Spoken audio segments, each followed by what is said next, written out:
Important question है। क्या question है? कूलम्ब के नियम की सीमाएं क्या? एग्जाम में बहुत बार 2 नंबर का आया हुआ है क्वेश्चन, इस बार भी संभावना आ सकता है। तो यही बोर्ड एग्जाम का इंपॉर्टेंट क्वेश्चन है। कूलम्ब के नियम की सीमाएं क्या है? What is the limitation of Coulomb's law?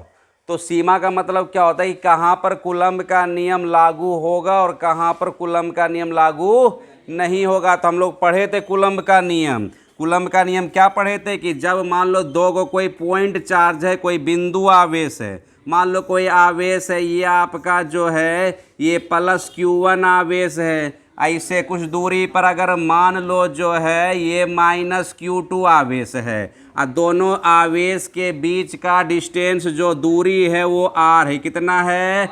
r है। तो दोनों आवेश के बीच में बताओ आकर्षण बल लगेगा कि विकर्षण बल लगेगा?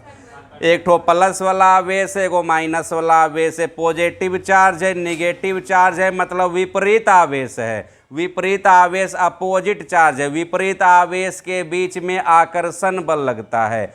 कितना आकर्षण बल लगता है? तो कूलम्ब के नियम से फॉर्मूला पढ़े थे। बताओ यहाँ पे कितना आकर्षण बल लगेगा दोनों पॉइंट चार्ज के बीच में? तो फॉर्मूला क्या होता है? कूलम्ब के नियम का फॉर्मूला क्या होता है? F बराबर 1/4 पाई ε0 Q1 × Q2 r² plus minus नहीं लेते, खाली दोनों आवेश का परिमाण लेंगे, अब बटे दूरी का स्क्वायर कर लेंगे। अब 1/4 पाई ε0 क्या है? कांस्टेंट। क्या है?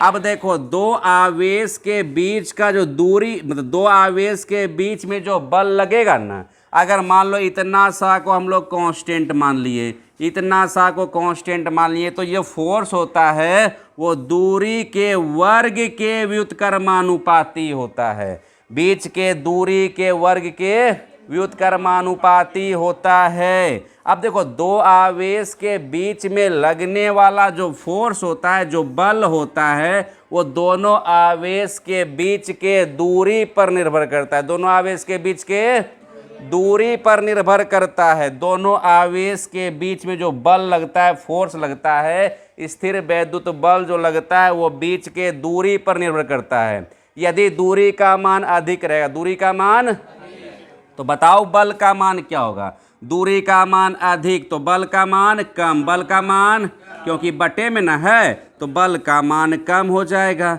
अगर मान लो एक ठो आवेश को तारापुर में रख दिए, एक आवेश को भागलपुर में रख दिए, बताओ बल लगेगा? बहुत कम लगेगा या नहीं के बराबर लगेगा।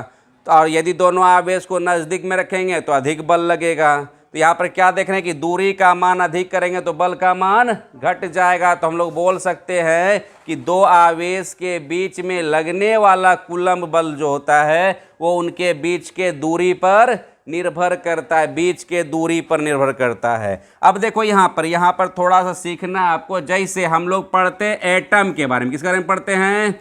एटम, परमाणु के बारे में पढ़ते हैं। परमाणु कैसा होता है? परमाणु गोलाकार होता है। परमाणु कैसा होता है? परमाणु गोलाकार होता है। परमाणु के बीच में क्या होता है? नाभिक होता है, न्यूक्लियस होता है। बताओ नाभिक में कौन कौन रहता है? प्रोटॉन और न्यूट्रॉन। नाभिक में कौन रहता है? प्रोटॉन और न्यूट्रॉन रहता है। प्रोटॉन पे प्लस वाला चार्ज होता है, न्यूट्रॉन पे कोई भी चार्ज नहीं होता है, आवेशहीन होता है। और इलेक्ट्रॉन क्या करता है? इलेक्ट्रॉन पे माइनस वाला चार्ज होता है। इलेक्ट्रॉन जो होता है परमाणु के नाभिक के चारों ओर अलग अलग कक्षाओं में चक्कर लगाते रहता है। अब देखो रे, ये जो आपका परमाणु है, परमाणु का जो नाभिक, परमाणु का जो त्रिज्या होता है, परमाणु का त्रिज्या, परमाणु का जो रेडियस होता है, परमाणु का त्रिज्या वो लगभग होता है 10⁻⁻10 मीटर। ये जो नाभिक है, न्यूक्लियस जो है, तो नाभिक का जो त्रिज्या होता है वो लगभग जो होता है 10⁻⁻15 मीटर होता है। बताओ किसका त्रिज्या बड़ा होगा? नाभिक का कि परमाणु का? परमाणु का त्रिज्या बड़ा होगा। अरे परमाणु के अंदर ना नाभिक होता है, नाभिक का त्रिज्या छोटा होगा। अब यहाँ पर थोड़ा सा सोचने वाला बात क्या है? थोड़ा सोचने वाला बात क्या है कि यहाँ पर देखो, जितना भी प्रोटॉन रहेगा इस परमाणु का, सारा प्रोटॉन, सारा प्लस वाला केंद्र, मतलब इसके नाभिक के अंदर ही रहेगा।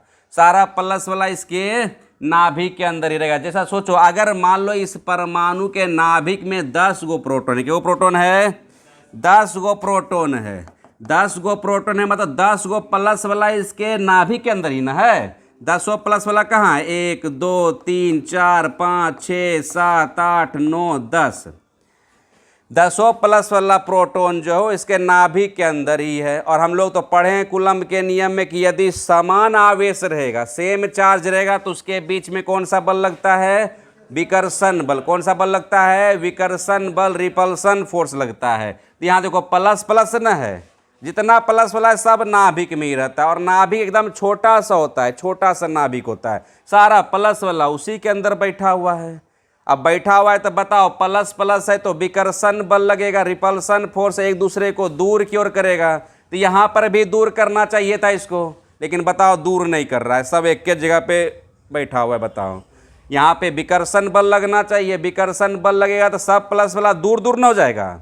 समान चार्ज के बीच में विकर्षण बल लगता है, रिपल्सन फोर्स, तो यहाँ पर भी सब प्लस प्लस के बीच में विकर्षण बल लगना चाहिए। लेकिन बताओ विकर्षण बल नहीं लग रहा है। विकर्षण बल लगता है तो सब तो नाभिक में नहीं रहता है, बाहर निकल जाता, बाहर नहीं निकल रहा है। इसका मतलब हुआ कि इस नाभिक के अंदर कूलम्ब का नियम लागू नहीं होता है, कूलम्ब का नियम लागू नहीं होता है नाभिक के अंदर। नाभिक के अंदर कूलम्ब बल, स्थिर वैद्युत बल नहीं लगता है, तो नाभिक के अंदर लगता है नाभिकीय बल, न्यूक्लियर फोर्स। क्या लगता है नाभिक के अंदर?